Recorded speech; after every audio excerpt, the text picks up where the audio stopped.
দুপুরে খাওয়া দাওয়ার পর রেস্ট করে বিকালে ঘুম থেকে উঠে কিন্তু বেরিয়ে পড়লাম একটু গঙ্গা জল আনার জন্য। অনেক দিন থেকে ঘরে কিন্তু পুজো করার জন্য একটুও গঙ্গা জল নেই, সেই জন্য কিন্তু আজকে দুজন মিলে বেরিয়ে গেলাম, আমি আর আমার মেয়ে। আর বর কিন্তু এসে স্কুটিটা বার করে দিয়েছে। যাই হোক, আমি আর আমার মেয়ে কিন্তু স্কুটিটা নিয়ে গেলাম। দেখো, স্কুটি থাকলে কিন্তু একদিকে অনেক সুবিধা হয়, যখন তখন কিন্তু যেখানে খুশি মনে হলে চলে যাওয়া যায়। এটা কিন্তু আমাদের এখানে সেবা সদনের শিব মন্দির। যাই হোক, তারপরে কিন্তু আমরা এসে গেছিলাম লেভেন ক্রসিংয়ের কাছে। ওখানে কিন্তু গেট পড়েছিল, তারপরেই কিন্তু এসে গেছিলাম আমি গঙ্গার ঘাটে। গঙ্গা জল নেবো বলে কিন্তু এগিয়ে যাচ্ছিলাম। আর এই গঙ্গার ঘাটের আগে কিন্তু একটা এই জগন্নাথ মন্দির আছে, বলতে পারো খুব সুন্দর। তারপরে এদিকে একটা শিবলঙ্গে, আর তারপরে কালী মন্দিরও আছে। যাই হোক, তারপরে তো আমি নেমে যাচ্ছিলাম এখানে গঙ্গা জল নেওয়ার জন্য।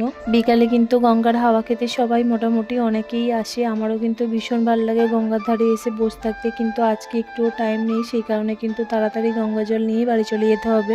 গঙ্গা জলটা নেবো বলে মেয়েকে প্রথমে চাবিটা দিয়ে দিলাম। তারপরেই দেখো আমি এদিকে নেবে দেখছি পুরো গঙ্গা জলটা কিন্তু ঘোলা, এদিক ওদিক তাকিয়ে কিন্তু অনেকক্ষণ ধরে ঘুরে তারপরে জল নিতে পারলাম না বলে একটা দাদাকে বললাম। দাদা কিন্তু একটু দূর থেকেই সমস্ত জলগুলো আমার ভরে দিল। তারপরে কিন্তু আমি সমস্ত জলগুলো আমার ব্যাগেতে কিন্তু আস্তে আস্তে করে পুড়েও নিলাম। এখানে শুধু আমার নয়, আমার সাথে আমার খুশাশুড়িও দুটো ডাম দিয়েছিল, তাদের জন্য নিতে এসেছিলাম। তারপরে দেখো গঙ্গার হাওয়া খেতে কিন্তু ভীষণ ভালো লাগছিল। এখানে কিন্তু অনেক লোক এসেছিল, বসেছিল। এখন কিন্তু সবে 6:45 বাজে, তারই মধ্যে অনেক লোক এসে গেছে। সন্ধে হতে হতে কিন্তু অনেক লোকই এসে এখানে বসে আড্ডা দেয়। আমরাও কিন্তু এখানে আজকে বসতাম, কিন্তু আজকে সময় নেই বলে জল ভরেই কিন্তু বেরিয়ে যাচ্ছি, কারণ সন্ধ্যা হয়ে যাবে, ঘরেতে আবার সন্ধ্যে দিতে হবে। সন্ধ্যে টন্ধে দিয়ে আসলে হতো, কিন্তু গঙ্গা জল তো জানো সন্ধ্যের পরে কিন্তু নোয়া যায় না, সেই কারণে কিন্তু তাড়াতাড়ি এসেছিলাম।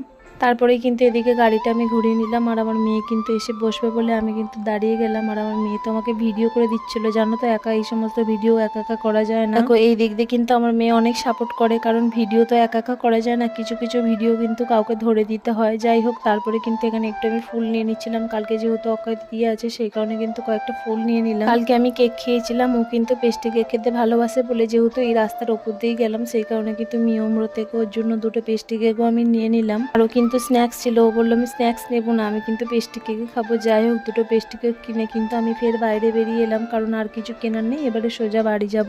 আমাদের উত্তরপাড়া বাজারটা কিন্তু সন্ধ্যার সময় ভীষণ ভালো লাগে, বিশেষ করে আমার। যাই হোক, তারপরেই কিন্তু বাড়ি চলে এলাম। আর আমার মেয়ে কিন্তু ঝটাপট কেক খেতে বসে গেছে, কারণ ও আর তস হইল না, বললো না আগে আমি খাবো।